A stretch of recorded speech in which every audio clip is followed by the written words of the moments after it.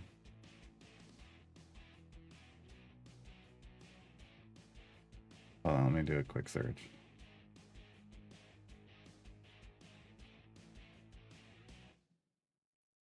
And of course, my guide is the top search result. That's great. Doesn't help when it doesn't have that information. And there's somewhere here. A Garen's Day. Eggy Heron's Day, which is August.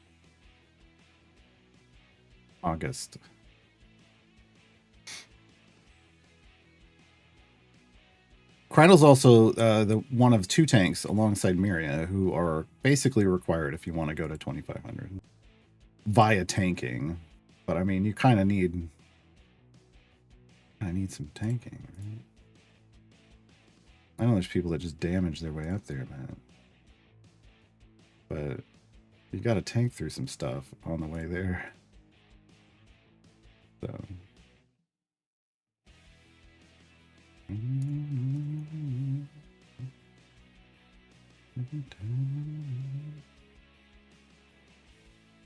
Yeah, I updated in August because yeah, I don't know. With Events 2.0, there were a lot of question marks for things. So. Run multiple adventuring parties. I mean, yes and no. I don't do multiple. I don't like try to make multiple. I don't use multiple parties to progress through stuff like what I'm doing right now. I have a background party going, but it's existing to just feed me some more gems and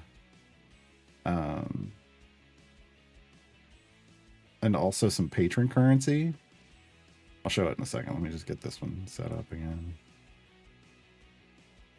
I mean, once you have a background party, if you want to manually swap back and forth between the two, you could absolutely start doing multiple things at once.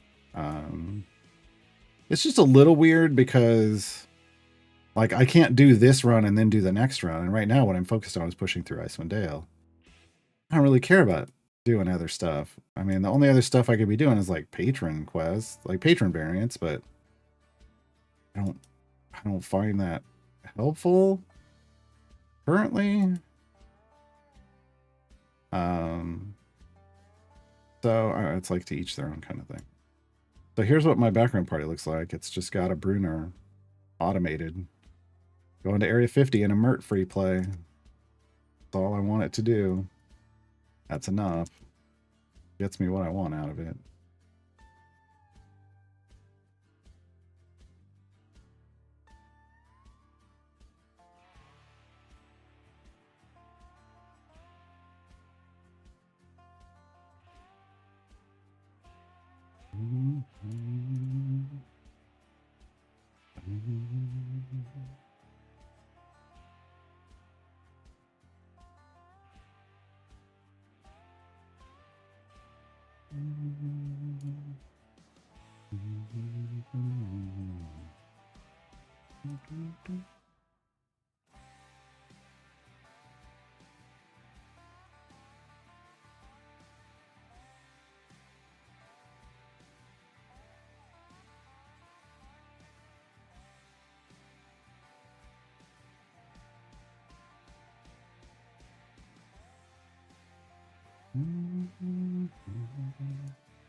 Yeah, background stuff is easier if you have lots of familiars, but like I said, you can always just manually do it and still make efficient progress. It's just figuring out what you're going to spend that effort on. Spending on something that's worthwhile is the goal, and yeah, I don't know.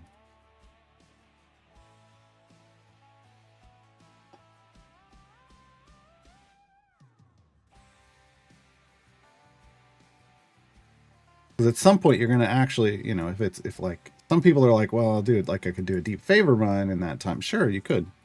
But at some point you're going to have to switch over and butcher the party you're in to finish that favor farm, and then come back and fix it. And I don't know. It's just more work than I want to put into the game, but some people enjoy that. Some people enjoy that. And that's okay. Oh, how far are we on? 325. I'm just going to do 15s.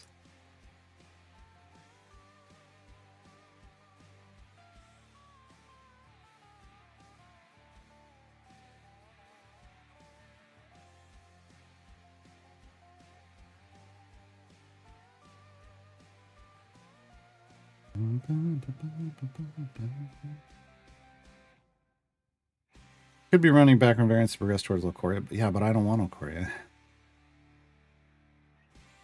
Right now, I don't want any core I don't want any evergreen champions. I know we're kind of on the way to Xeraphon, but I might not do his variant. We may just leave here and go to Witchlight, like do the storyline in Witchlight until I get 100%. Because I don't really need Xeraphon. I'm gonna have the 50 champions for Zerial without them, excuse me, without any more evergreens. And at that point, I'm done. We're at 48, Death Job. So the natural time gate weekend's going to be 49, and then I'll have a manual time gate on Monday that's 50. I don't need any more evergreens. I mean the only functional evergreen, like the first functional evergreen after Dragonbait, I get and Azaka. I think Dragonbait and Azaka are both functional, but after that I feel like the only functional one for me is Blushi. But like that's not I don't know. It's not where I'm really aiming for with this.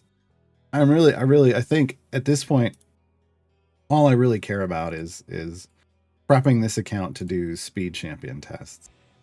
I think that's it. I think that's all I really care about. And so picking up those evergreens doesn't mean anything. It isn't valuable.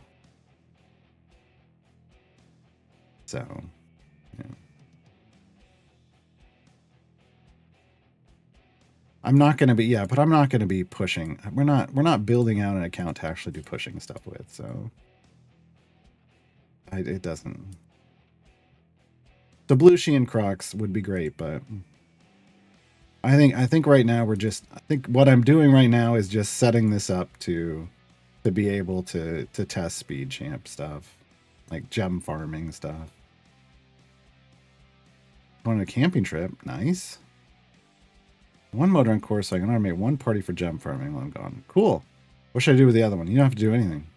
If it can't automate, it's not going to do anything anyway, so don't bother.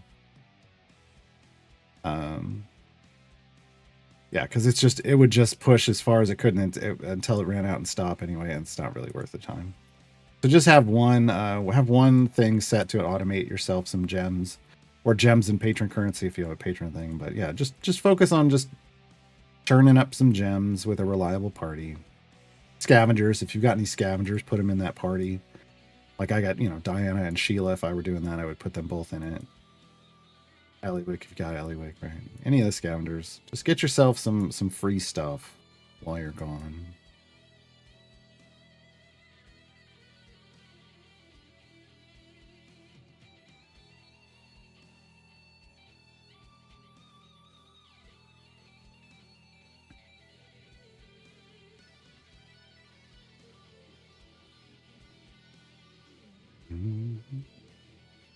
Yeah, I think I don't think people are going to be happy with the worth the wait. People don't like that. I don't know. People just don't. People just don't like certain things. But it is what I mean. Look, at this point, you should just get used to the fact that that's how it's going to work. Like, but it's eating up an augment slot. It's like, I mean, You don't know that they'd be giving you something good in that slot anyway. They might just be like, okay, 3 augments from now on. I mean, they only did 4 because it fits in the little box. So, but yeah, yeah. So we get the extra scales again. We get their you know, they're doing the same boon XP they did last time. I guess they want 2 events worth of data from it before they decide if they want to change stuff. I don't know. And then there's something I didn't really care about. What was it? I'm like, I don't remember because I didn't care. What was it? Oh, free rerolls. I mean, it's fine. The free rerolls on your weekly offers, yeah, it's fine. I just think they need to just make that standard. They need to just give 5 free rerolls with weekly offers, and we'd all be so much happier and would probably spend more money. Or I should say spend more platinum, which technically is, you know, is money.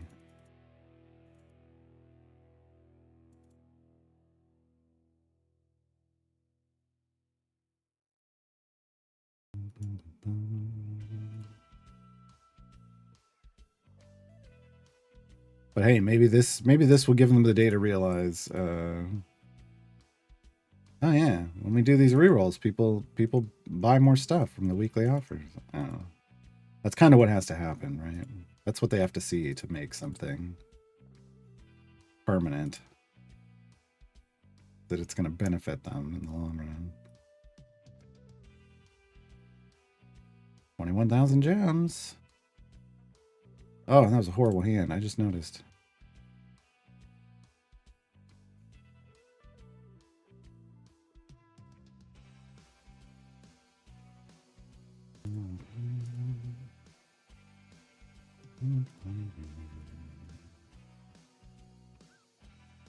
Will we get a sparkly slot? I don't know. It didn't say anything about that, so.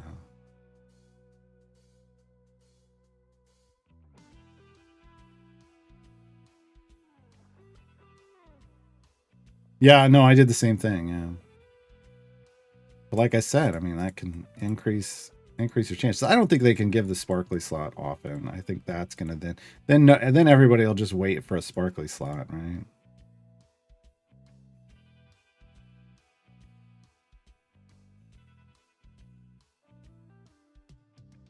Another game I played reduced the price for a pack from $6 to $3 for a special event and decided to make it permanent because of how many more people are spending money.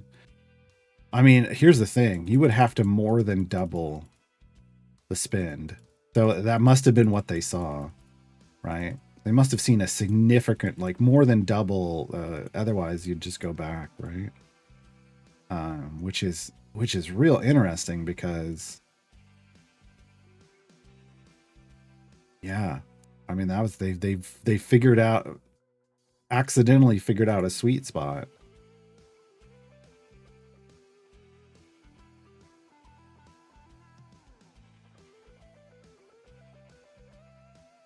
Hey, we got Deacon on Deacon's mission, folks. Nice.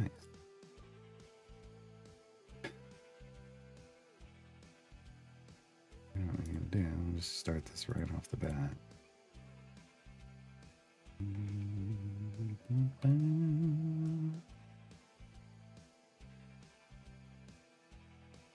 Well, Auto Blacksmith was an augment, right?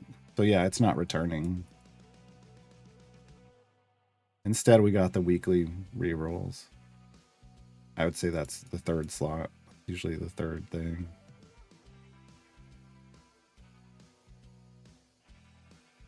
And another run of the boon XP is going to give, you know, like I said, it's probably a good idea to get them more data so they know more, you know, how that functions. Do people like it?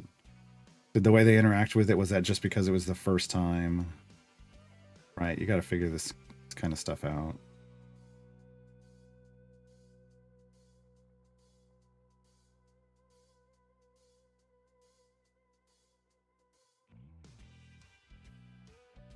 So the first vault was super successful. I think it was that more people interacted with buying chests, so they were happy with that. I didn't take that as super successful. I just thought that, hey, People were actually buying chests, which is good. I mean, I guess that's successful. I don't know. I don't think they said super successful. I don't want to read too much into that. Have it said anything about the ones after it? No, I don't think so. Caffeinia, hello. Thank you for 41 months. Garwar and Char. Is that my barbecue streams? Is this you want me to start doing barbecue streams? Stop eyes on Sundays for Garwar and Char. I mean, I could stream from my backyard. I think that was supposed to be chat. I bet people got more Briv stuff. Probably, yeah. I mean, I would say that's, if people were going to dump money in, like, dump money on Briv, right? Char War. Burning Burger. Who said anything about burgers? Who said anything about burgers?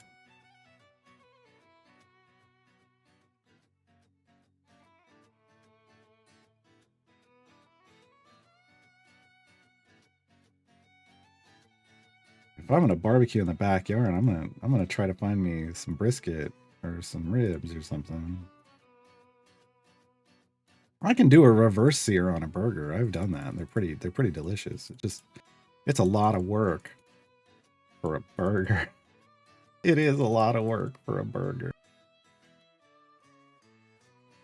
Like to slow smoke it for a while and then sear it at the end. Yeah.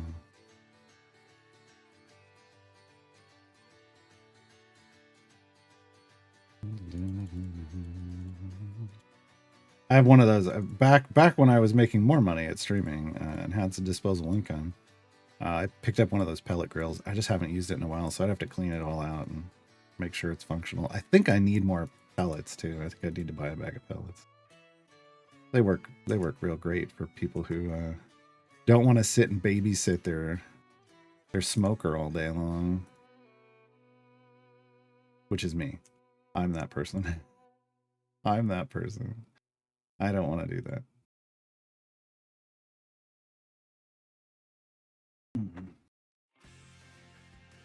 But yeah, I made some really good briskets. I actually don't think I ever did ribs. I think that's why I would want to try the ribs. But we did briskets. I did a lot of briskets. And I did some steaks. I did some reverse sears on some steaks that were really good. And burgers. Because, yeah. I was like, well, let's see what it does with a burger. It was nice. It's a lot of work. It takes a lot of time. It takes a lot more time to cook a burger that way.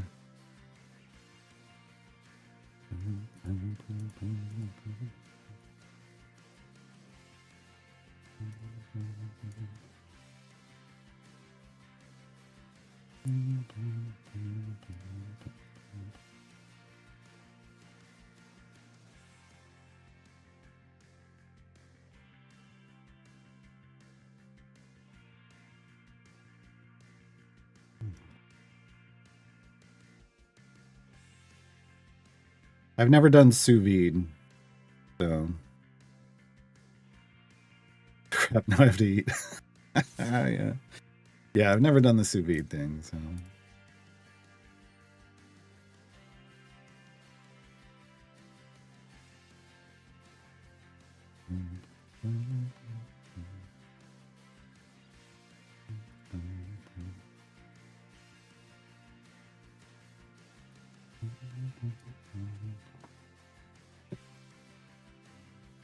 I still got a cookie left.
Yeah, that's the thing. A good brisket, man, you can eat that up so fast.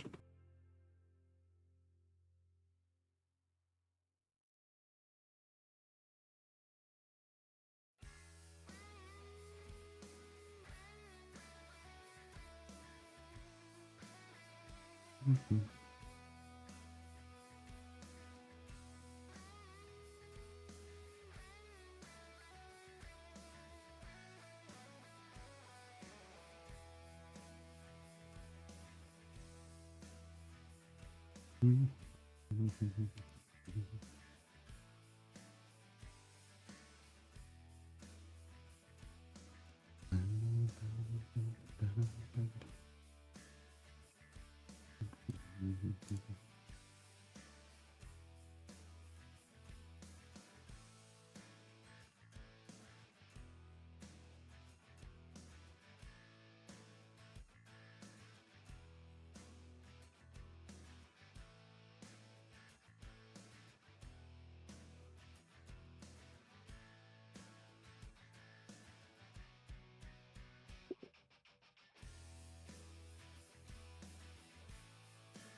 We got idle. We got dev insights in about an hour and a half.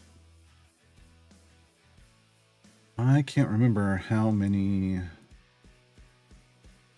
How many adventures there are here?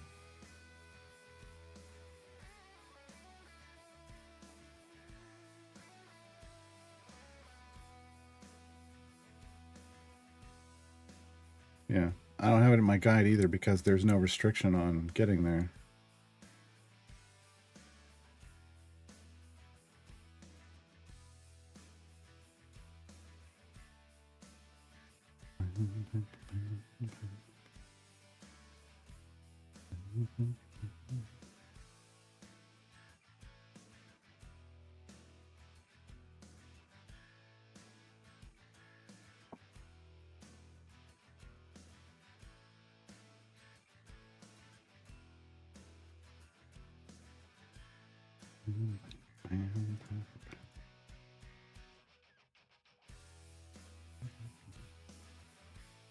Almost halfway there.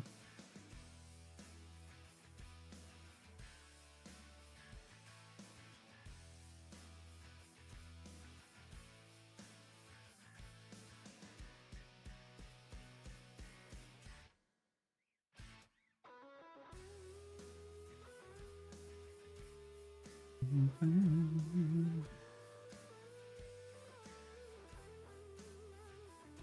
yeah.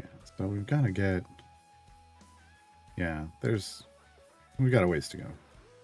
There's some more dodge. We end up over like in this area, but I believe there's a dip through here into 5. Yeah. Yeah, we're only on like the 9th mission, so. Hey, Madita. Am I on the new account? Yes.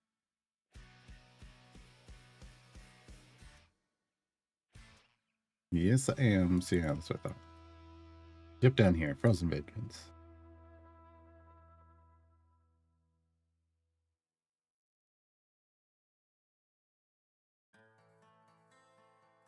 But we are absolutely flying through everything.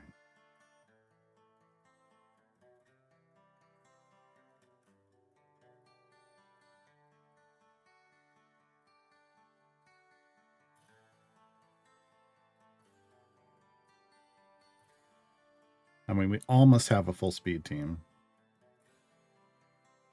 which is nice. Which is very nice. What would I want to add to this? I mean, now we could add BBEG. We have enough as a speed team. BBEG would work. Sentry would also be an addition to this. That would be good. Yeah.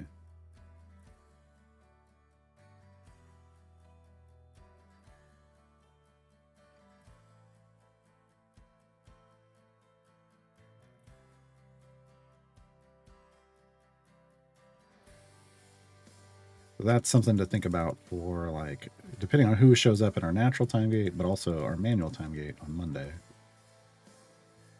Another speed champion. Yeah.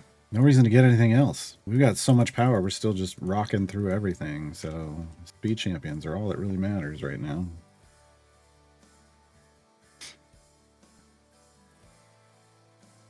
How do I get so many speed potions? I spend my gems on chests and I open my chests. That's really it. It's real straightforward. Am I using Vidal? She's in the formation right now, so yeah. But yeah, it's really just, how do you get so many potions? You spend your gems on chests. Now I am saving some up right now. I am doing some smart saving. There's a 50k feat I want. Oh, break. There's a 50k feat I want. I'm saving up for it. But yeah.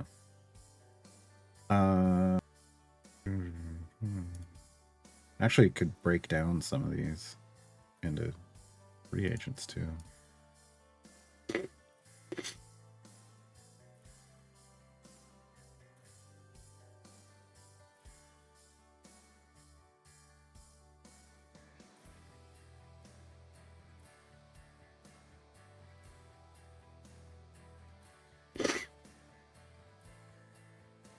Man, Zealous, it always bothers me when they call it canning, but it goes in jars. So I do appreciate that you said like bottling, because it's like, I don't understand. I mean, I get it. It's like, you know, storing stuff and sealing it away, and I guess they just stuck with canning, but man, we always did that with like mason jars. Not actual cans. Nobody had like a machine to can things. You just went in jars. So like homemade pickles. But yeah, grow cucumbers, make homemade pickles, and all kinds of stuff like that. Oh no. Oh no. Do we need a tank for this? Or do I just need to hit some ultimates? Let's see. No, it's a bad. Okay, we just need to hit some ultimates. We do need a tank. He Shrek does.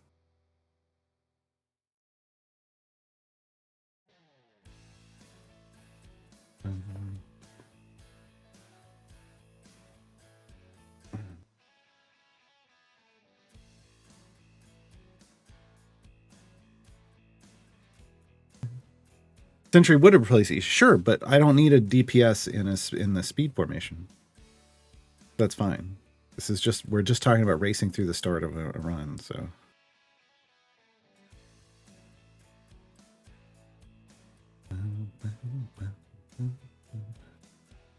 I mean, she's just, again, this is the speed formation, folks. So she goes in the starting speed group. This is why I make a speed group that start with, and then I do a pushing group and a dirty goal farm. Oh, that says Carlock, because we were, this really should be here. Here's the Ishii push. Ishii push group, a dirty gold farm, right? So if I need to go far, I can switch to a pushing group, but otherwise I just go with the team that goes the fastest. And right now we're able to, you know, race through, do all this, right?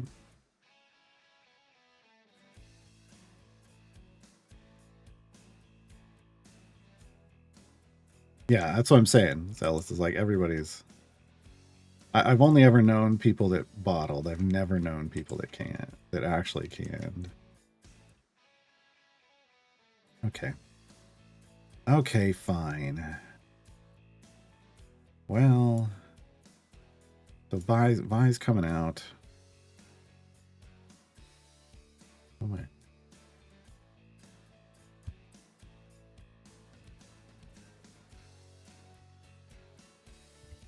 We need the tankiness. Yeah, but it was like you could easily go to the store and buy mason jars and stuff, but like, yeah, I didn't know anybody that actually canned things when I was growing up, but yeah. But you called it canning. Even though you were boiling mason jars and putting stuff in jars, you called it canning.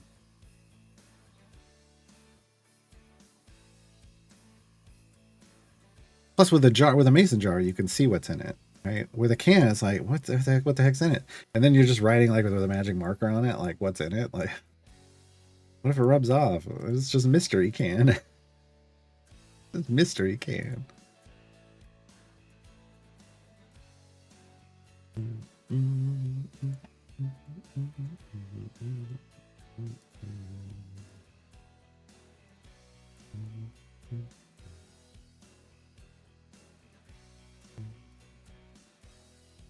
But yeah, when I was growing up in Oklahoma, like on the lake in Oklahoma, there was like a community garden back behind a couple of our properties that a couple people participated in, and yeah, I mean that kind of we had homegrown tomatoes, we had cucumbers, green beans. I think we tried watermelons, okra. I don't like okra, but my parents did, so they grew it. I don't remember what else. There's a good amount of stuff. And it can produce. I mean, you just take care of your garden. It doesn't even take much, and it can produce a ton of food. Just compost your waste and use that as fertilizer. Real easy.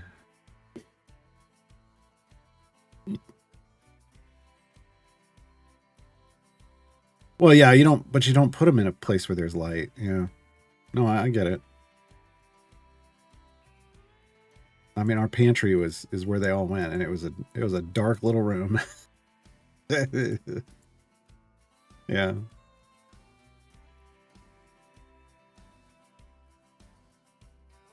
Yeah, mystery cans, the original loot box. What's in it? I don't know. Let's find out. Whatever it is, we're eating it tonight, because once we open it, we gotta eat it.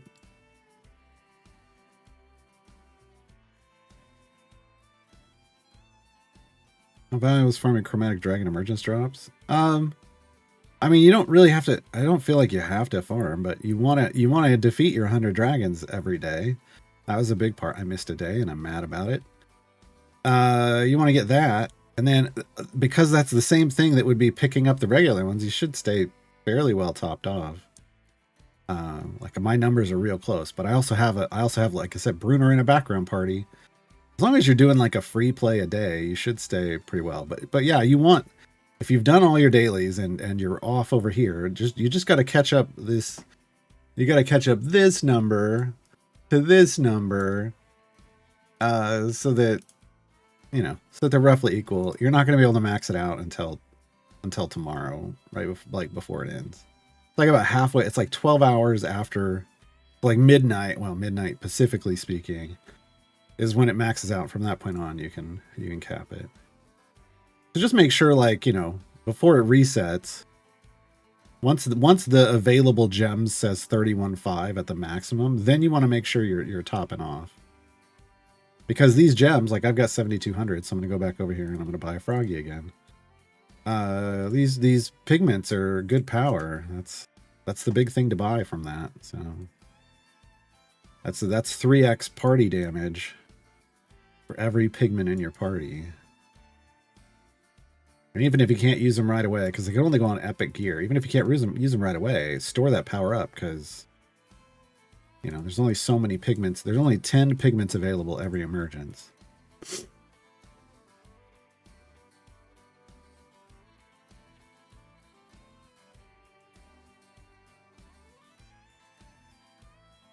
Get a red kidney beans. At least we can make chili. I mean, hey, yeah. I don't think we had beans other than green beans.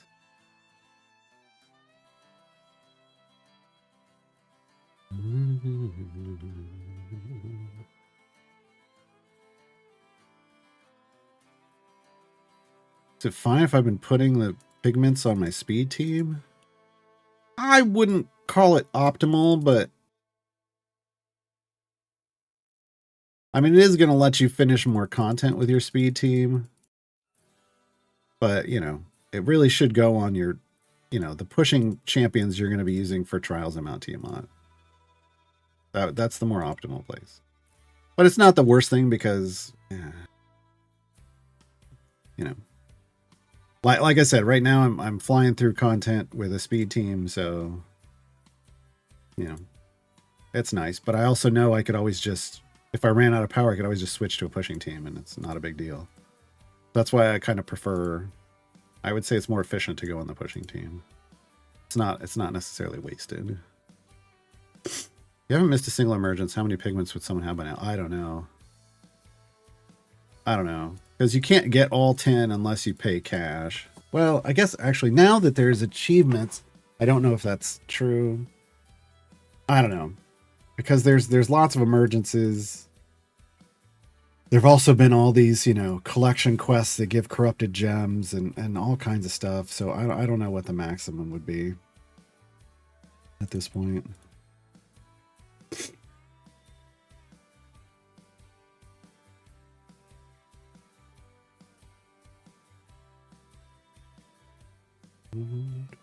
Yeah, well, a legendary dismantle can pull the pigments off. Yes. So when an event, well, it's not an event. It's when a meta event, so like that Feast of the Giants thing that happened, when one of those 7-day events comes up, there's usually a legendary dismantle with it, and it'll pull pigments off. So you can always move them later. Usually, at the longest, those are about 3 months apart. So, and hey, Nathalis. Oops, that's not.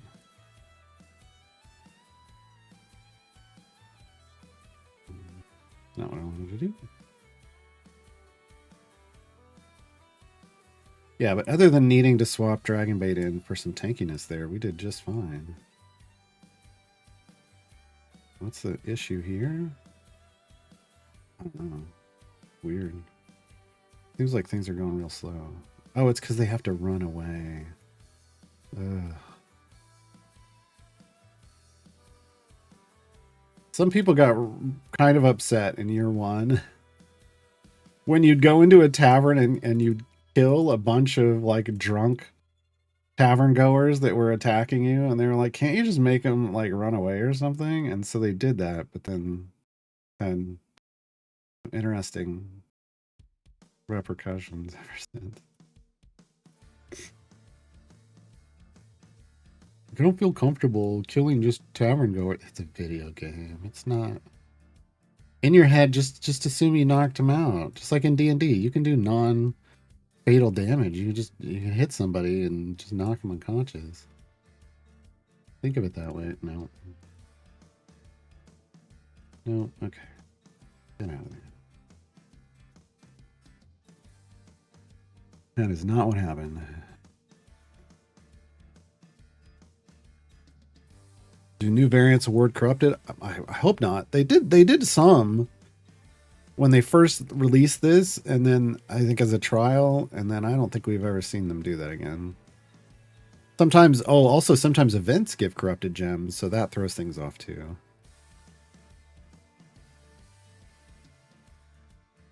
I bought that Miria feat, Death Javu. I bought that first. Yeah, I bought that on both my accounts.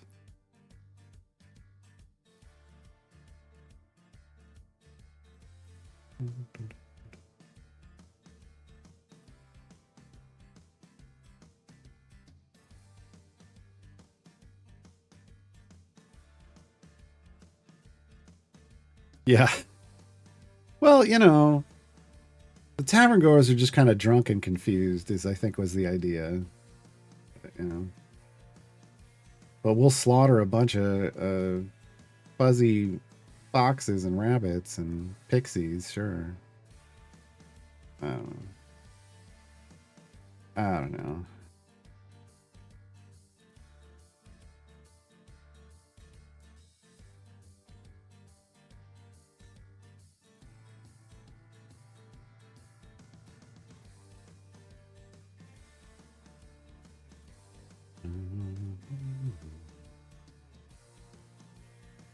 But look, sometimes pixies have it coming. That's all I'm saying. What's the Modron March event? So events basically you'll have 2 featured champions. One's going to be a new champion, which her name is going to be Vlithrin. She's a Triton. And then one is going to be reworked champion, and that's going to be Yorvin Springpaw, the bunny beast himself. So an older champion's getting a rework. but you'll have access to unlock both of those. Vlithrin will be available. I think that's her name. Isn't that how they pronounce her name? Vlithrin? Will be available like immediately. And then, yeah, Vlithrin. And then Yorvin will be like a week later. Events last for 3 weeks, so Yorvin will be a week later. That first week, alongside Vlithrin, you'll have what we call a flex slot, which is an empty slot that you can choose one of the champions from the past that are available in that event. There's going to be like 10 flex champions available for you to pick from. So events basically are ways to unlock champions. The second week, you'll get Yorvin plus another flex slot that costs 3 time gate pieces, and then the third week it'll be another flex slot that costs 3 time gate pieces. So you can unlock up to 5 champions in an event. 6 if you spend a little money in the store on something that's event related. There's a supporter slot, but that's like you can also gear them up. Like you'll earn event tokens just from playing anything while the event's active, and you can spend those on chest packs from the shop for those champions.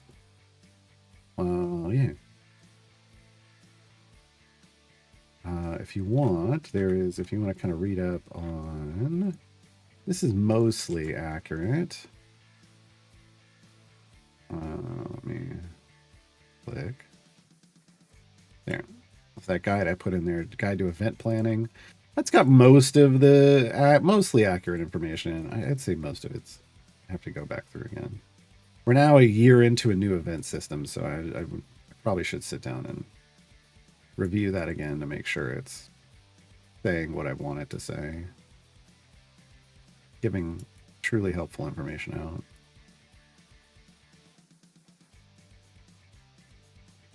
Because we went like 6 years with one event system, and then it changed like a year ago. So. You're gonna need some time gate pieces. Yeah, you'll need 6 total. You'll need 3 in week 2 and 3 in week 3. So depending on how quickly you're earning them right now, you might want to save some up, but it's going to be, but you won't need 3 until your first 3 until the 14th, and then the second 3 till on the 21st. So it is a ways away. But yeah, you'll need 6 total, 3 in week 2, 3 in week 3. Yeah, I don't know I mean, you are new, so I don't know if you just started, they won't have patrons event.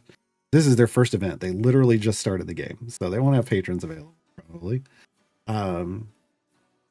So you'll be getting like 1 every 5 days. So I would say store them up.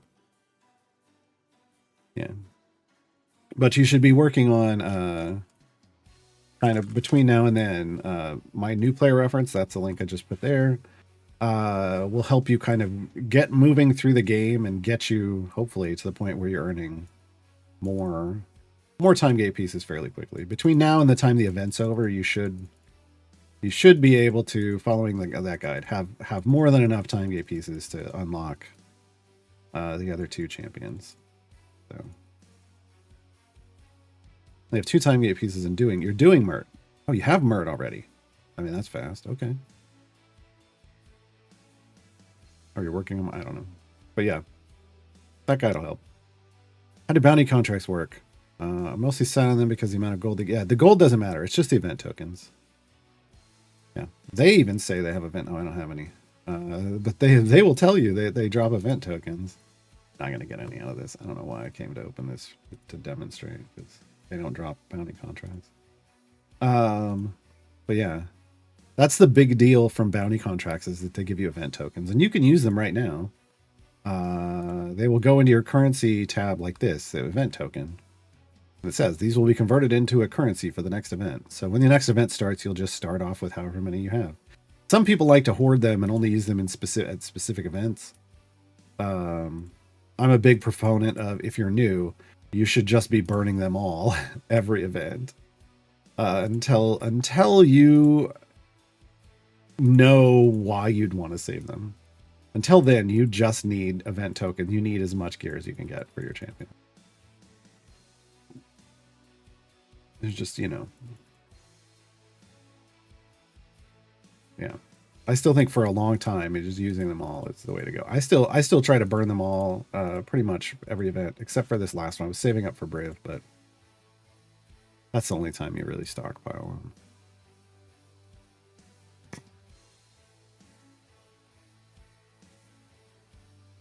Wish I'd burnt them to buy Briv chests in the last event. Now that I know.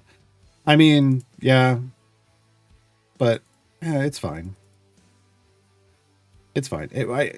Unless you're sitting on millions of them, or I shouldn't even say millions. Unless you're sitting on like tens of thousands or hundreds of thousands of them, I don't know that it would have made a huge difference. It would have been a little more. Depends on how many you have.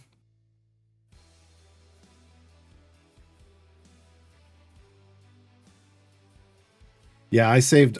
For the first time ever, the event before that, I used a certain amount and I saved the bulk of them, and then I used all of them on Briv in the last event, and basically left the other champions with garbage. Just trying to go all on a Briv, and my Briv is now trying to get to 100. I'm trying to get his speed item to 127,626 item levels, which is ridiculous. But I'm now at 112,000 and change, so I'm getting there. I'm getting there. Yeah, 15,000 off. It's not bad. I did make a ton of progress in the event, but man. Oh, hey. Look at that. That was this core. It just hasn't ticked up yet for some reason, but we're level 5 on our we will be level 5 on our other one. We don't really care about that one now. Oh, that's not bad. I don't know that it's super useful to us right now, but that is actually a good directed. Do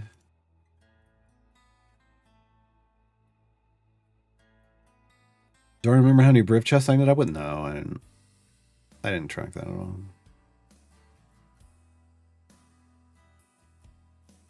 And I thought it was a slog to get the first 3626. No, that's the easy part. Getting to 4 jump is super easy.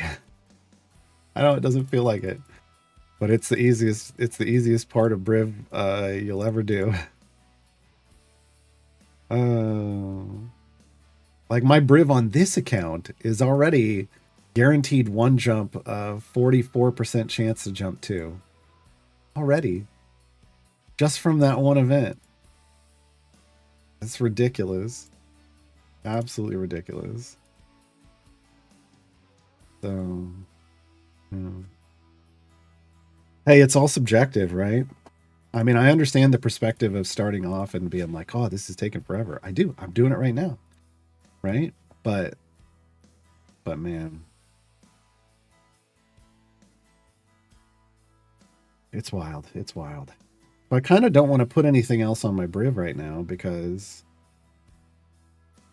I do want to use this account. I want to develop this account with speed champions to test a regular, like, what's the most efficient non-Briv gem farm? And then what's the oh, we went up here. Oh, that's right. And then it comes over here.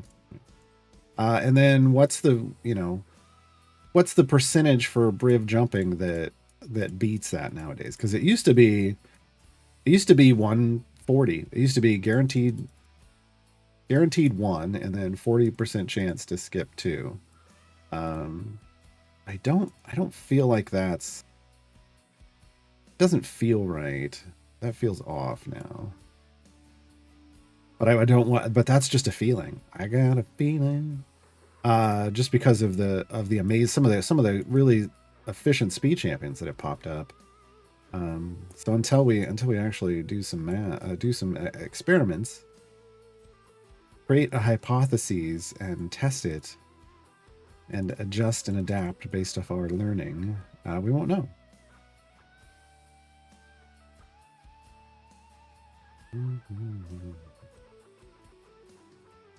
Probably be on 4 jump for a while. I didn't have any plans of ever leaving 4 jump. But then they introduced the 9-jump feat and the modular feat, and I was like, well, okay, now 9-jump is viable. Now 9-jump is something I'd consider. So I just saved up. I hoarded blacksmithing contracts for the longest time on 4-jump until I had enough to get me to 7, and I switched to 7. And it was a huge improvement. I will say 7, going from 4 to 7 was really big, because I went from I don't think definitely didn't have a perfect tune. So I'm just throwing out my numbers. I went from 4-jump being 1 million gems a day to 7-jump being 1.5 million gems a day. I got a 50% increase going from 4-jump to 7-jump. Going from 7-jump to 8-jump was a drop in the pond comparatively. Still better than 7-jump, but not like the improvement I went from 4 to 7. 5 and 6 would have been worse. Why you skip those? Worse than 4. So yeah, now I'm on 8-jump, and it's just like doing the grind, because basically the amount of gems, or the amount of item levels it took you to get to 8-jump is also the amount that it's going to take you to get to 9-jump. Like, it basically doubles. It's just so rough. Sorry about the coughs. So rough.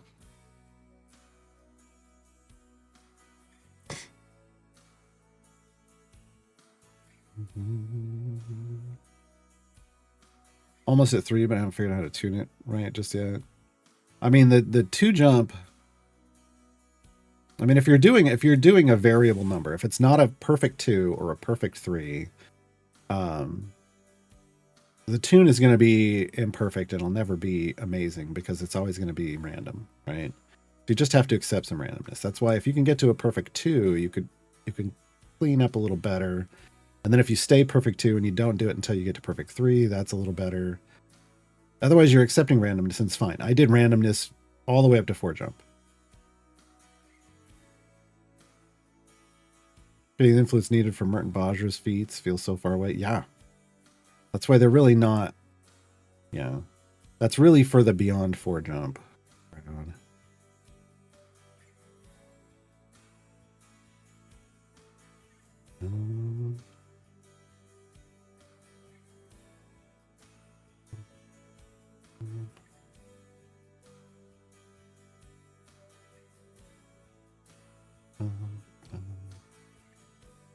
It's not a cold, it's allergies.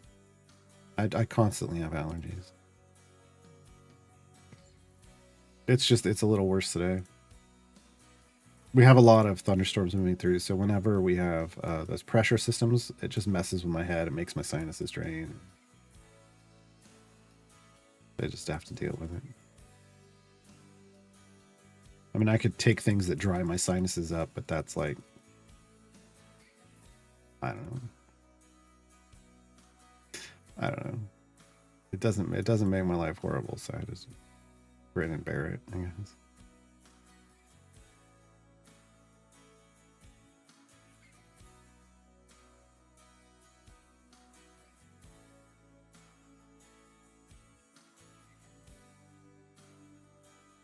Yeah, idiot control going. Yeah, the opening and then the burning.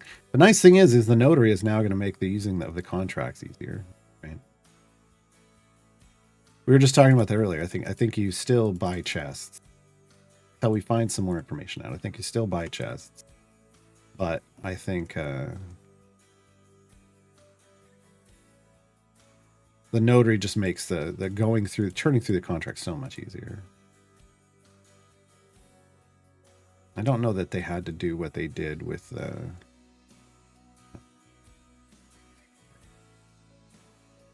I don't think they had to do the straight from gems into contents thing. That one feels weird, but like not even giving potions, just giving potion reagents. Well, I mean that makes sense, I guess, because they're like, you're just gonna want to turn it into speed potions, which is true. Just feels weird.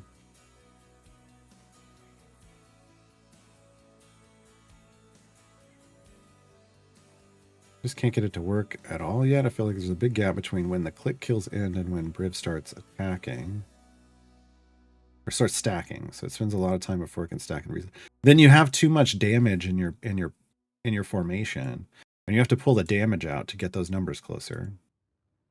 That's part of the tuning of a gem farm is pulling damage out. And you either pull damage out, you can pull whole champions out, you can pull nodes, like, you know, unhook nodes from a core, which I used to do a lot. You know, you can adjust feats, like you can change your spec choices so that they're suboptimal, like for damage. Like there's a lot of levers and dials and things that you have to tweak. But yeah, it sounds like you're potentially going too far.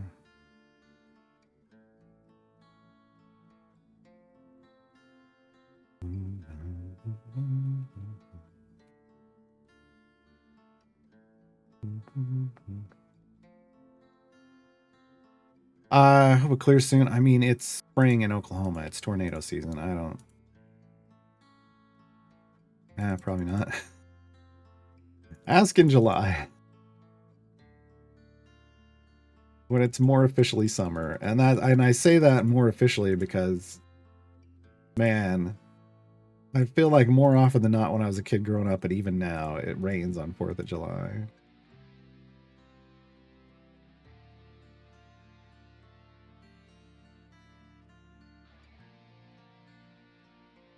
Yeah, monastic. I get where they're going. I guess I want to know that.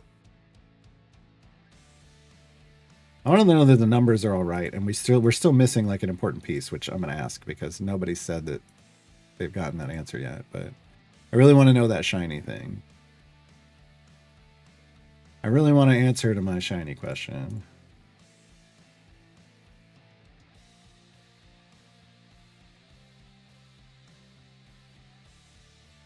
Got all nodes and feats removed. Wow.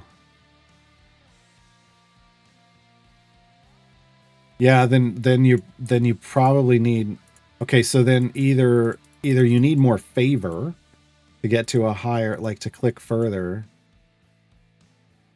possible, or you need fewer champions. I used to run like 6 champions in a Briv gem farm for a while instead of 10 for that specific reason. It was faster to run 6 than it was to run 10. Even if the others were speed champions, because of the difference in the wall and the stacking and stuff.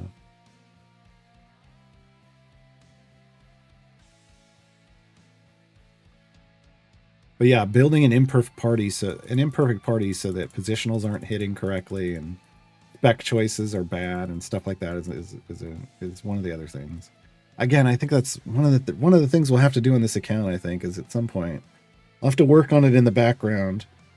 And then we'll spend some time doing speed conversations, speed streams with regular speed champions in different places, and then Briv, and then lots of Briv calculations and stuff and comparisons. I think that's probably the most valuable use of this count from this point because we flew through all the content so fast.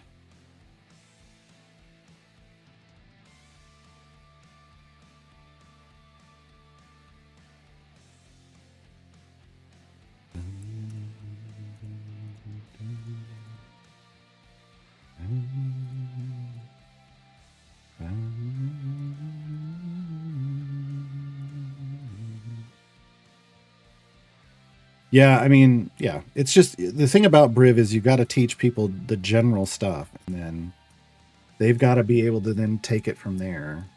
Like the dialing in part is always specific to your account. But if I cap out all the champions that have speed abilities that have caps, if I cap those out, and then if I set the ones that don't have caps at specific amounts that can be reproducible, then we can get some data that makes sense for regular gem farms, and then you can also then dial Briv in with that and like, yeah. I don't know. and then I just got to somehow turn that into, when we're doing, I got to somehow turn that into a written guide, because that's the problem. Is there is some there are some VODs, Twitch VODs out there with some information. There are some written guides out there, but the feedback on those is that they're not the greatest. Like, the people that understand this stuff are like, yeah, everything's there, but the people that don't understand it are like, I don't know what I'm doing. And so there's a disconnect, right? So trying to get a guide up that kind of bridges that disconnect would be nice. Yeah.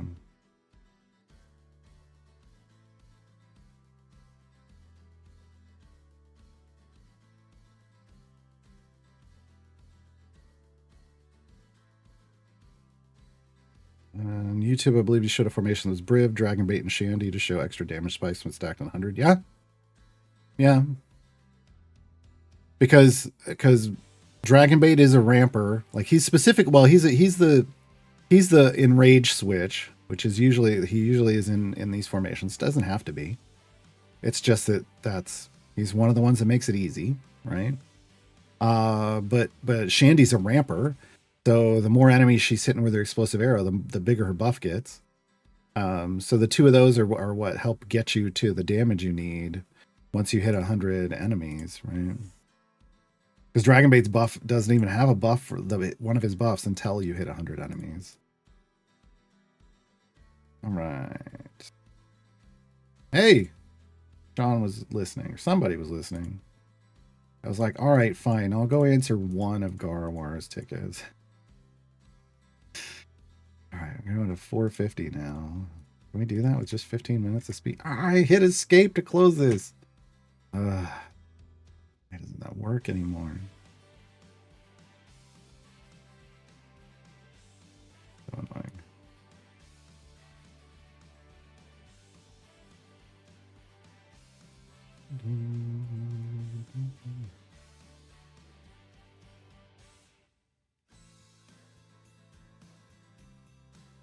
You'll get more familiars.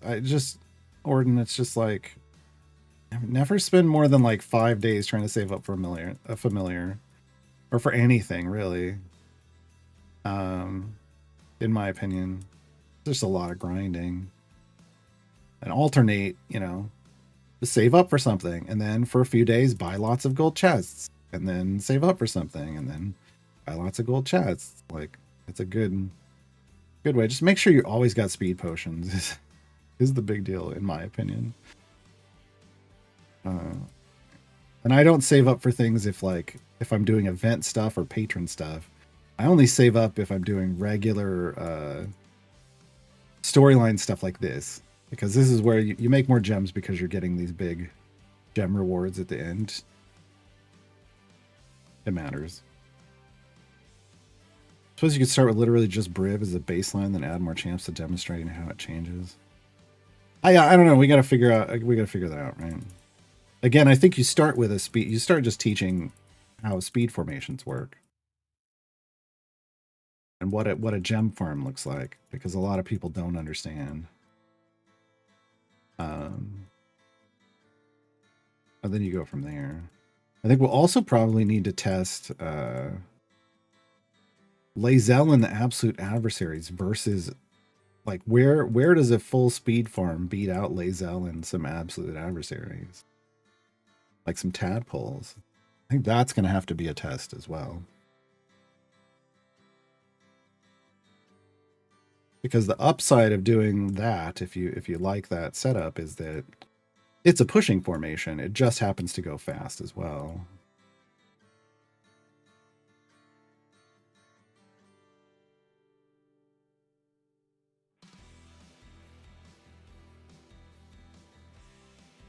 Yeah, so there are a few guides for Briv farming. They're outdated with a ton of info that are really good for understanding the basics, but they're not necessarily easy to read.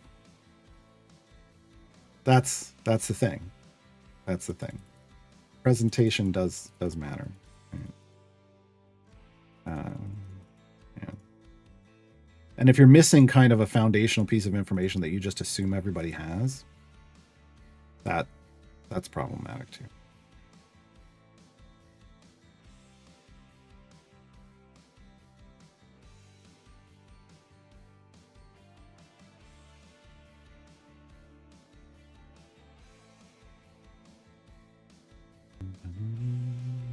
Well, the problem about starting with just Briv plus one person is I don't want people to think that this is a thing you should do. I really don't want people to think that.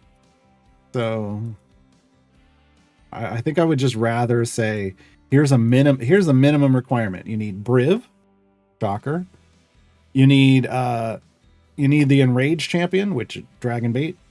You're gonna want Eliwick, or what are you doing? What are you doing? And you're gonna need a break, and you're gonna need a break champion, or gas and break technically, but we just usually just call them a break. So I think like a 4 champ minimum, just so people can understand like what do these things do? What's the point? And that everybody else exists to just make it more efficient. Truly.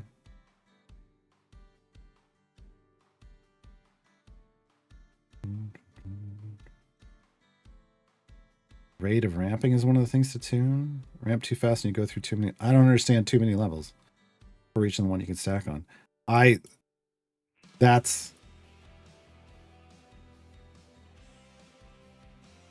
mean, you shouldn't be speed bumping. I call that speed bumping.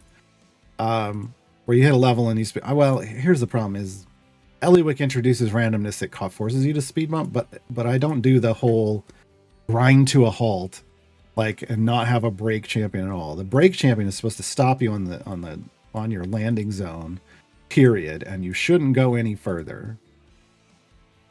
So, like, at all. That's why the break champion. I know there's some people who have been doing stuff without breaks and their numbers are wild, but again, that doesn't make any sense to me from my understanding of it, and that's one of the things we're just going to have to test. But yeah.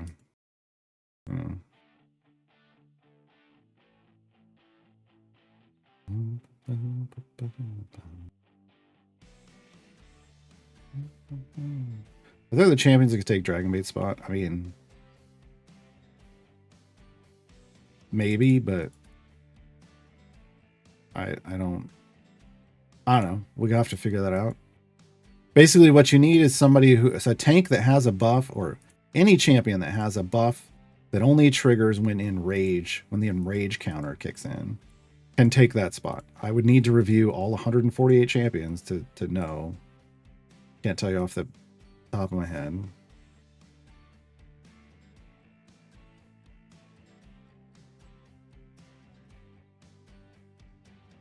And here on day 5, you've only been playing 5 days now. You have to use the consumables, speed potions. Speed potions are great.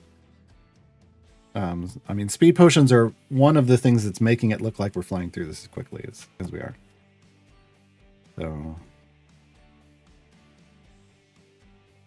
So speed potions are great. You just kind of got to figure out like what combinations to use for what distances. So like right now I was like 450. Technically I have this legendary going, but I'm like, with that and just 15 minutes, can I make it? I mean, I think so. We're only 5 minutes in and we're already 260 areas through, so looks fine. But basically you're just going to complete, the speed potions are going to let you complete things faster so that you earn gems faster, so that you can buy more chests, so you can open them, so you can get more potions. But you're also getting gear and stuff along. Okay, I didn't check. Sean's saying crits should be able to set Bud, and if they aren't, then it's a bug, and he's passing along to the team. So, all right, that's what they've always said. But we were looking at it the other day, and it did not look that way. So hopefully that screenshot will help. I will take that off my questions list then. He's already passing that along. Do I need any other questions today? I'm asking about shinies from the notary thing, but I don't know if I have any other questions.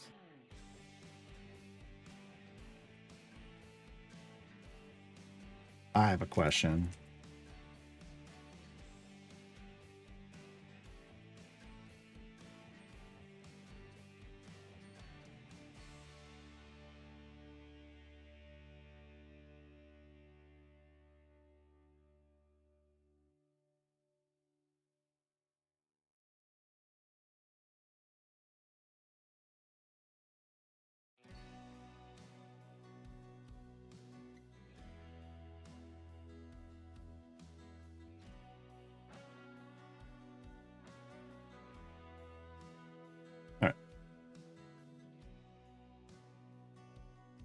I think one of the reasons people use Dragon Bait is that everybody can easily get Dragon Bait. That is one of the reasons. And yeah, and 11 and there's no conflict here in 11 currently.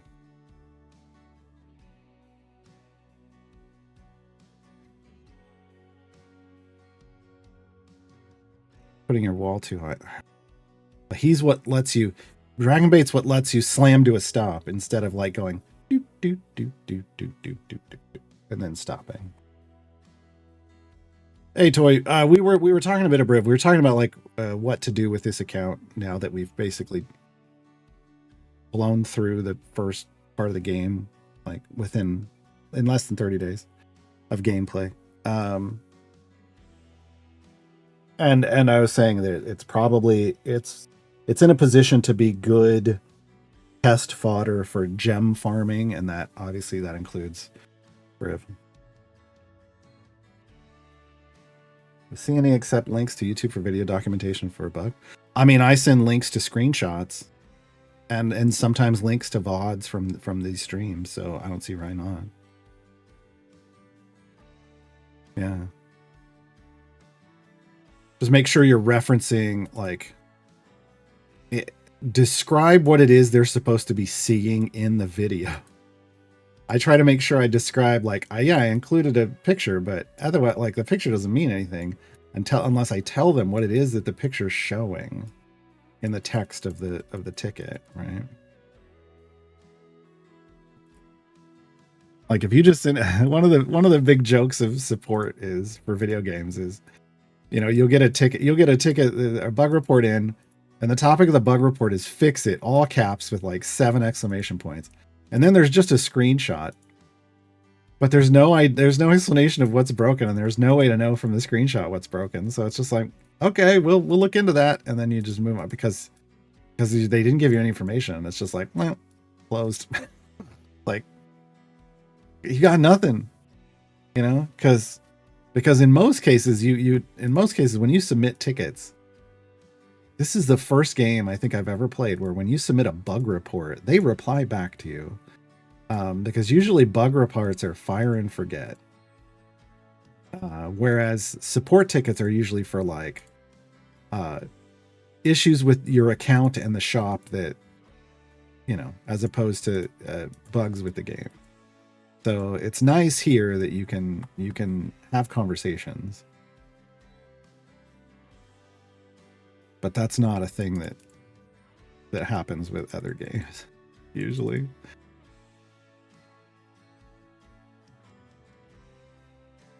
There we go. We made it. Looks like we made it. Yeah, 15 minutes or less. Oh, here we go. Pekalili's Hunt. We're getting close. We're getting real close. Real close to the end of Icewind Dale. Absolutely flying. This account, the luck we got on this account with how everything lined up with giveaways and things, along with the fact, I mean, you know, this was a Pick3 account. I bought that Pick3 starter pack, and I got the daily boost for, you know, I bought 1 pack of daily boost and I didn't buy it again. So just a little bit of a spin up front, and then we just lucked into some really good giveaways. And it's just allowed us to destroy the early game. But I think that pick 3 just on its own was strong. I mean, the fact that our Eliwick is so strong, our Diana is capped on her speed effect. Ishii, which is who I chose, but I think if you just wanted speed, Shandy would have been good, and then just use whatever DPS champions you want. But I think Ishii does scale herself well. She's already at 246 average item levels. We have put no blacksmithing contracts on her at all. She just did that to herself. Whereas putting blacksmiths on a contract, we put blacksmith contracts on Eliwick to get to 300, Diana to get to 150, and now we're on to Human, and it's allowed us to be so much more efficient to have a DPS that's scaling like that. If we hadn't gotten lucky on those giveaways, It would be more impactful than it has been. It was almost less impactful because of the giveaways, which almost isn't fair. Almost isn't fair to the demonstration. It would have been even better. It would have been an even better situation without it. Highlight the circle of the questionable aspect. Oh, I don't even do that, but that's good. That's good. I just explain in the thing. But I can also screenshot instead of the entire screen. I can just screenshot the affected area and say this is a problem. My screenshot program lets me just choose the area I want to take a picture of.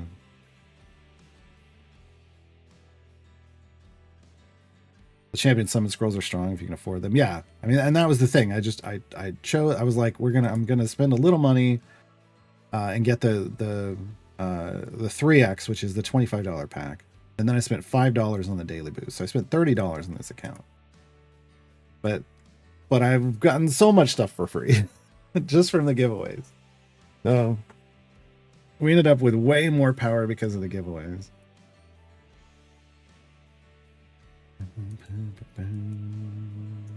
What's going to be weird is if, oh no, I just realized if we set this account up for speed testing, I'm kind of not going to want to ever reset it again, because I'm going to want to be able to go, when people start asking questions, I'm going to want to be able to go, hold on, let me pull up my speed test account. That's a problem. That is a bit of a problem. I don't know. Maybe I'm done starting new accounts. I don't want to have to figure out how to create a whole other account. Test purposes.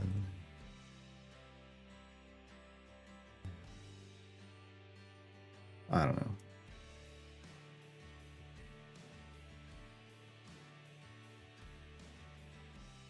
It's not 8 champions that can't be removed. It's 3. It's only 3.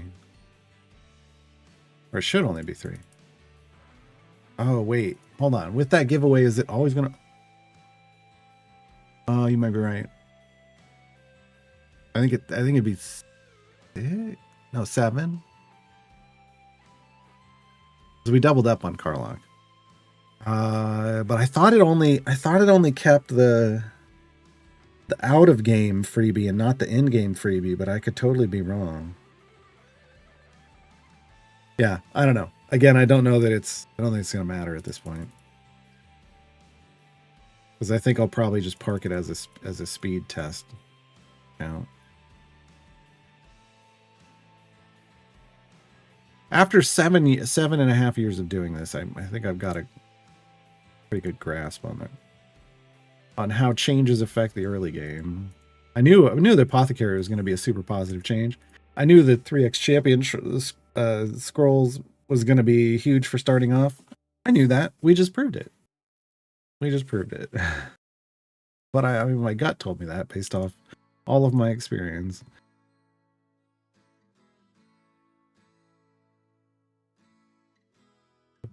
I'm at 512 and my Ishii didn't touch her during the event, but I got her when she was released. Yeah, she can just earn a lot. Yeah. Time for a CNE launcher account. I have one already. That's my actual test account. That's the one where I have, well, it's supposed to have no gear or any progress or anything. But because of some of the events start you with gear when you unlock the champions, some of them have gear. I need to get it cleansed.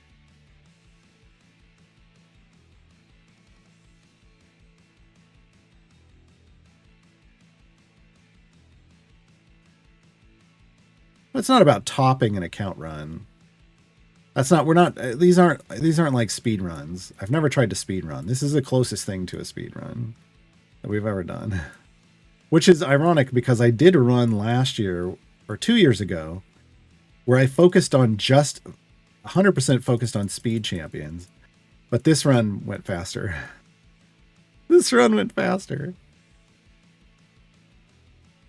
Just because of the power came with it. But it's about just making sure I understand like how quick it is to fly through the game, and do I need to adjust the new player reference to account for that speed. But I like the way that I've set it up now where it's like planning ahead. There's some people that don't understand that. They're like, They look at it and they're like, they went straight from unlocking drits to talking about patrons, and it's like, well, yeah. Did you read it?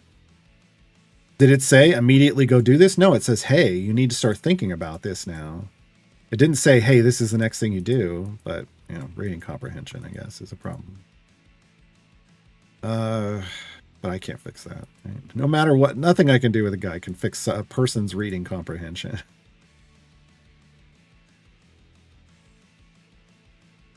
Yeah, I mean, that is the one thing about the CNE launcher account. I won't get giveaways interfering with my tests. Oh, wow. That is true. But then I can't get pure data for my... I may have to... Here's the thing. If I do that, I may have to revamp the layout of my guides and drops even some more information from my guides. Just ignore it because I won't be able to get that pure information anymore. Because I won't have a test account anymore. I mean, I guess I could always create another launcher account.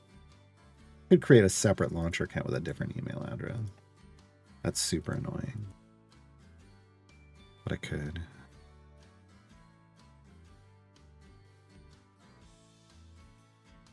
Still need to check out Ishi, Whittle, Lindra. I mean, we haven't used that combination yet. I have Whittle and Lindra and Ishi now. We haven't talked about it yet.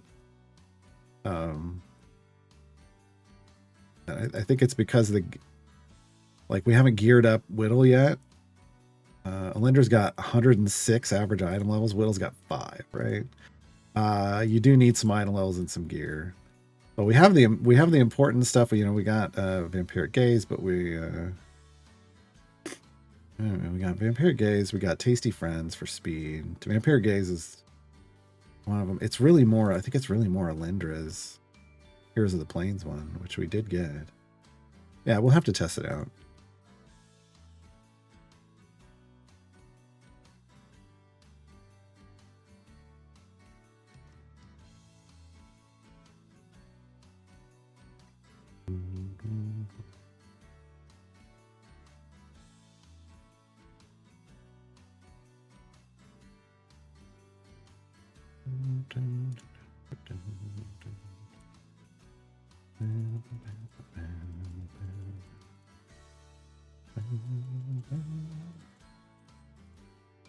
The thing about the Whittle and Lindra and Ishi, I needed to have been testing that on a deep favor run.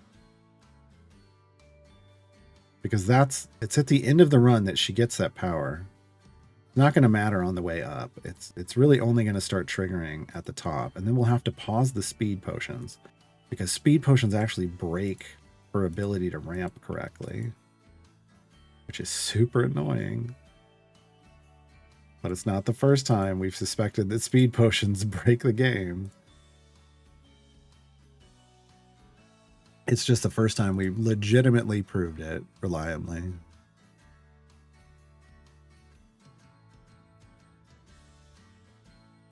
No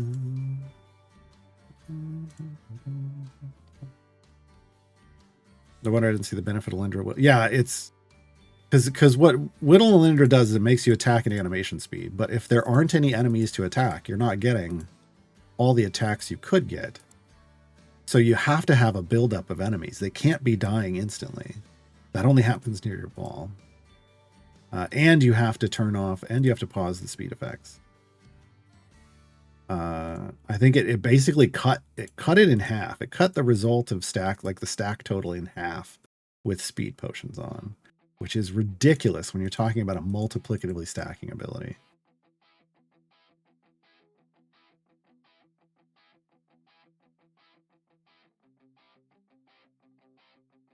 I have to use cash to turn Ishi evil to take advantage of my makeup. I don't understand that at all. Why would you have Ishi and Cass in? That's too many DPS. For a non-Artemis formation. Too many pure DPS, period. For any formation, in my opinion, but you do you.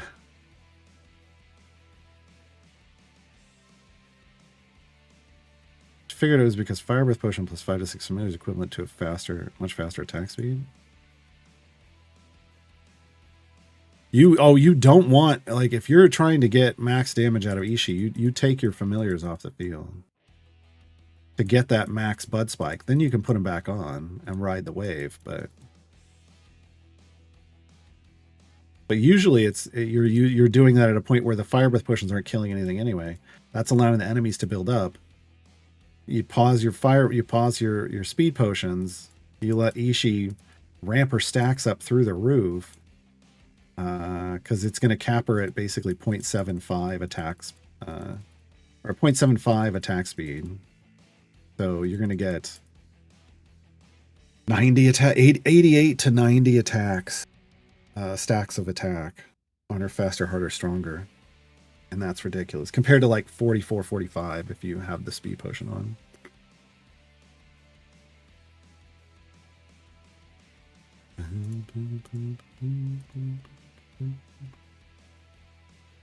Where are we going? 475.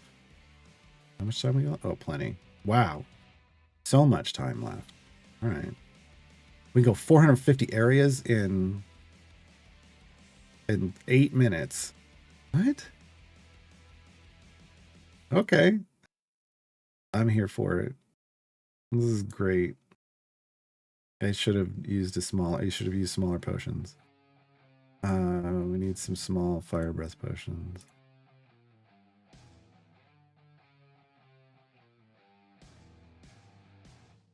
$36,000 gems.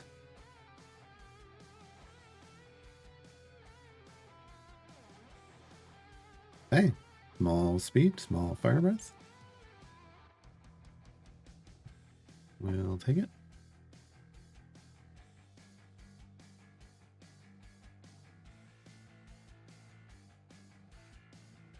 I don't want to click that link because it's gonna. Hey, Tech Leely's hunt complete.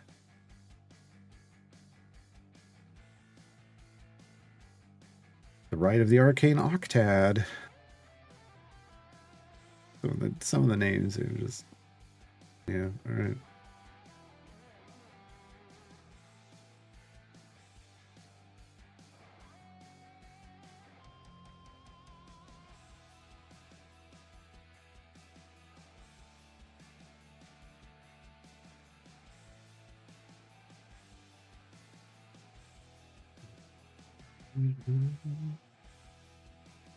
I didn't even notice that it's a YouTube short. Yeah.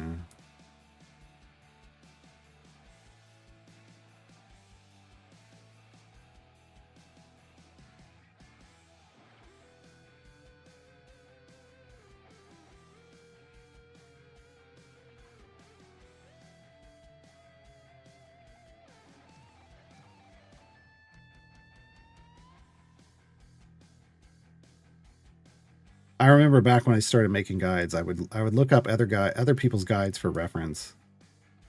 And I would go to what people called guides, and I was like, how the hell does this isn't a guide, this is just a commentary on something. There's no useful information here. What are they talking about? I used to get so mad. Which is one of the reasons I started making comprehensive guides in the first place. But that was for MMOs. But like other sites were like, well, we got to make sure that we have content every day. So we do these short little things. And it's like, that's not. I don't know. I guess maybe that's neat. I just make a guide and I put it out whenever it's done. And like, that was what I was doing. It's still what I do. Whenever I put it out whenever it's done, and then people have content they can come back to and check all the time. Like, it isn't that they're just reading a little post about something one day that you called a guide. Because you just want them coming back every day. I get it. That's probably better for ads, but I wasn't on a website where I was making any ad money anyway. And nowadays, ad money is on websites is garbage.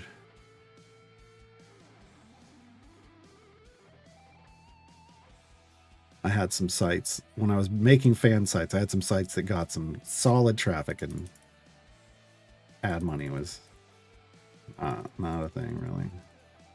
I know one site that was like at one point one of the other sites in a community was making enough money off ads, but they weren't an information site. They were a tool based site, and people were just hitting that tool page over and over and over again, and that was what was generating the ad revenue.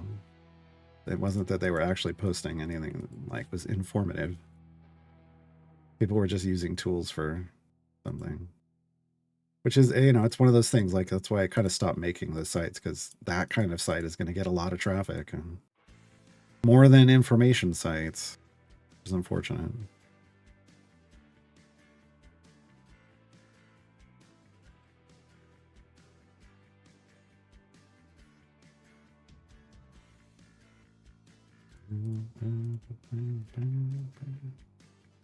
Yeah, 38,000 gems. I feel like, I mean, obviously we're not going to make a whole lot of gems over the weekend. I do need to log in each day over the weekend, and, well, I'll need to log in and do at least one more day of trials. It might die after 2 days. We're, we're so low. Yeah, we're almost to a third of the way through day one. And is that person still hasn't done anything yet. So, real traffic is I'm missing. Don't even get me started.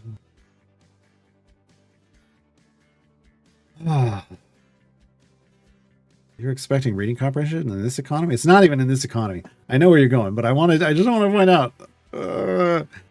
It should be, you're expecting reading comprehension in this political era? I think that's the more appropriate commentary.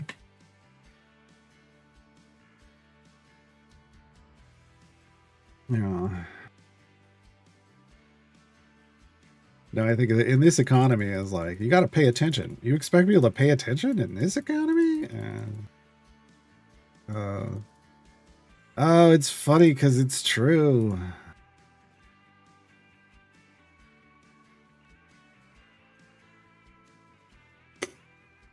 I live in a state that is trying to have the first publicly funded religious school, and like there are literal like pastors and priests going, no, that isn't how the United States works.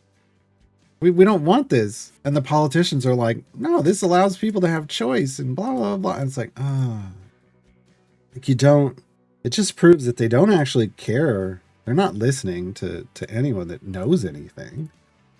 They're just, they have an agenda and they're doing it, and they're not listening at all. It's killing me. It's killing me. Absolutely killing me.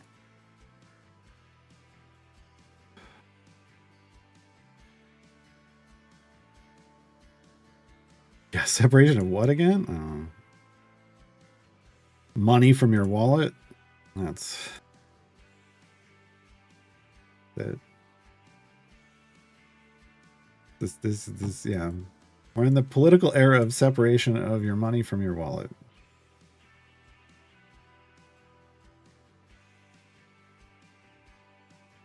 I don't got any money in my wallet. I don't know what they're gonna get.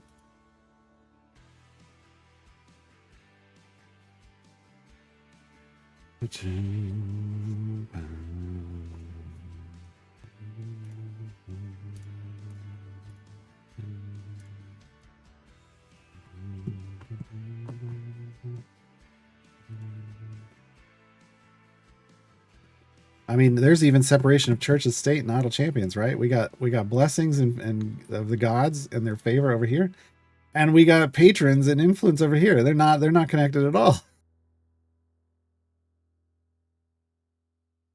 I had to go there. Because Mert is one of the masked lords of Waterdeep. He is state.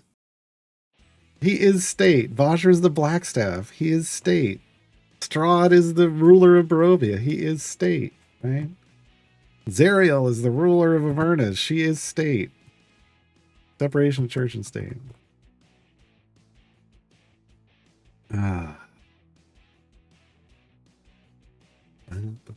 Well, it's not even about mandatory. It's about public funding. They shouldn't be publicly funded. You want to send your kid to a private religious university? Go for it. But that's but you don't take funding away from public schools for to give vouchers, because that's the thing, is there's this huge voucher program here to give vouchers and stuff the kids to go to private religious school. No.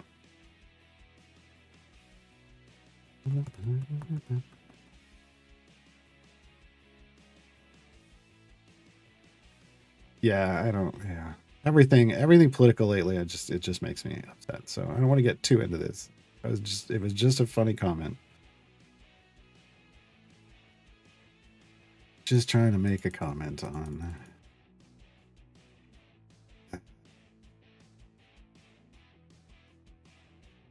people's reading comprehension skills.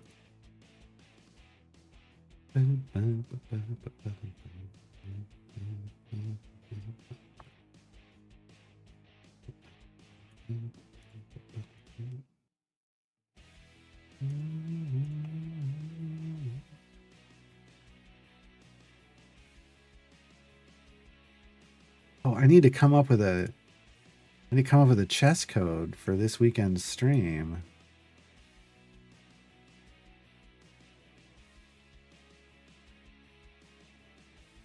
I'm gonna have to request in advance, because now I'm running my own streams now, folks. I knew this is where it was going. This is where it was going.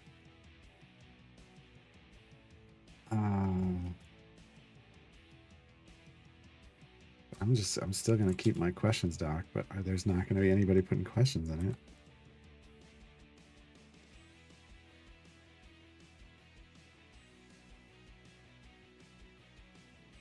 But it'll help me for tracking what I did. Okay, so it's gonna be May. Hold on. May the 3rd.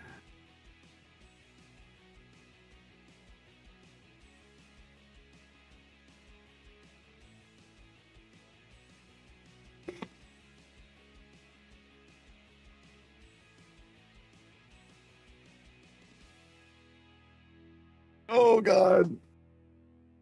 Oh, I could have the most trolly code.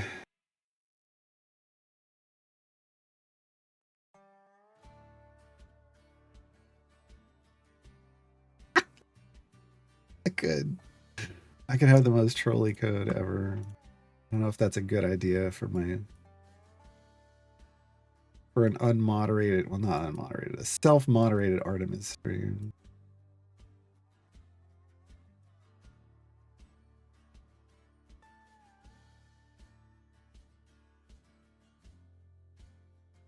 No spoilers, but I just caught up with the end of Critical Role and the EXU. Oh, it was good, right? Oh. The end of Divergence with that final surprise. Oh God. So good. I have to watch Thresher. I didn't watch episode 1. I was watching something else, so I'm gonna watch that. I was eating my keyboard, right? On for tomorrow's stream, we're gonna finish up the Dave the Diver content that we started last week, and then we'll play some more. Once we finish that, we'll play some more Conquest Dark. Was that survivors like auto shooter set in a sword and sorcery style setting? Like it gives like some of those Conan the Barbarian vibes. Yeah, I was enjoying it. It is early access. There's probably lots of things that could be better, but I was enjoying it.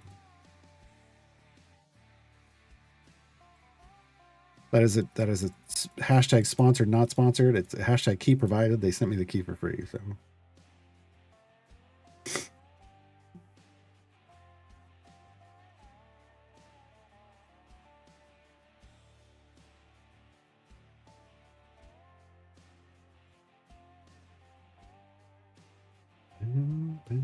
Would that also work?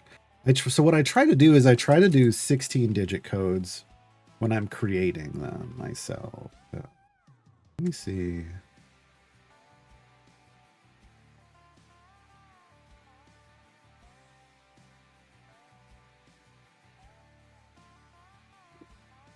No, it doesn't.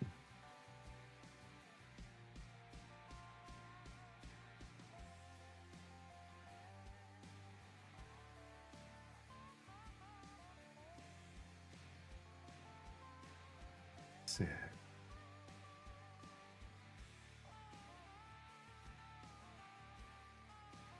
Hmm.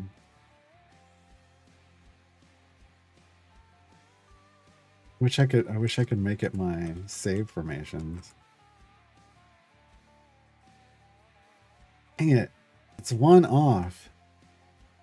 I went through and I saved a bunch of Artemis formations, like one for every campaign, because I knew people. I know somebody's gonna ask. Hopefully nobody does, but. And I saved him with a Simpsons joke. And I was just trying. Man, if I could have made that work. I mean, okay, I could do it. I could leave a letter out. I can leave a letter out. That's it. I think.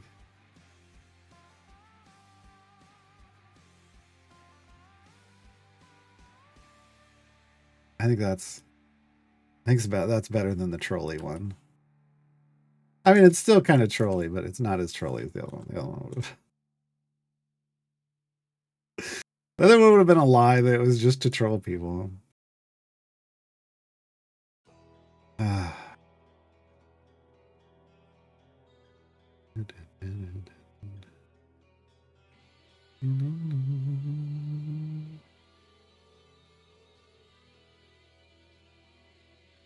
Something about soothing about entering your channel immediately not having to ask what you're playing because just from the game music sound you go, ah, Dave the Diver. And it puts a smile on your face. Yeah. I do enjoy some Dave the Diver. Yeah.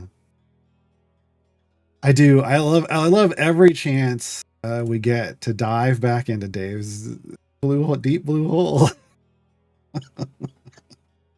But the music is so relaxing and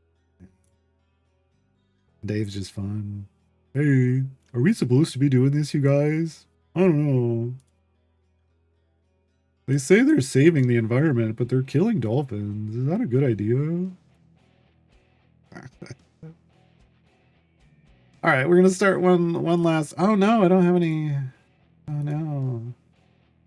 Oh no. I guess we're gonna just hope that it takes two of them. It'll finish off stream.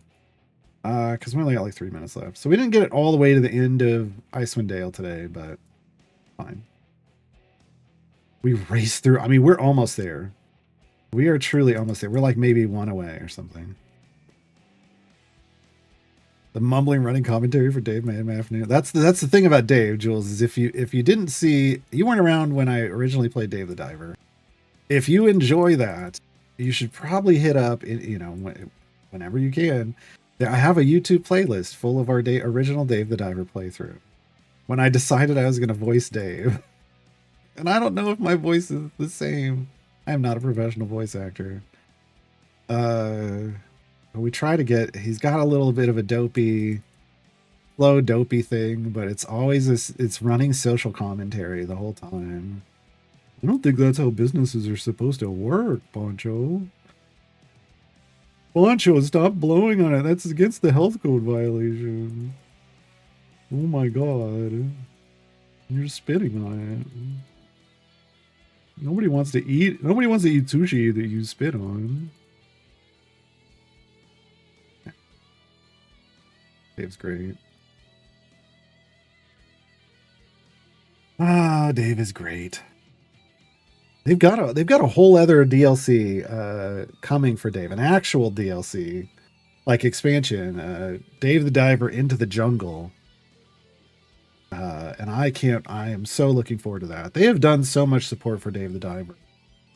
Like there was the main playthrough, and then they did the Godzilla content thing, and that's in the YouTube playlist. And then now there's Ichimon's Holiday. And they did the Dredge crossover. I don't know if I got all the Dredge stuff in there. Oops. But they did the Dredge crossover, and yeah, so good. And I did end up ordering sushi. Nice.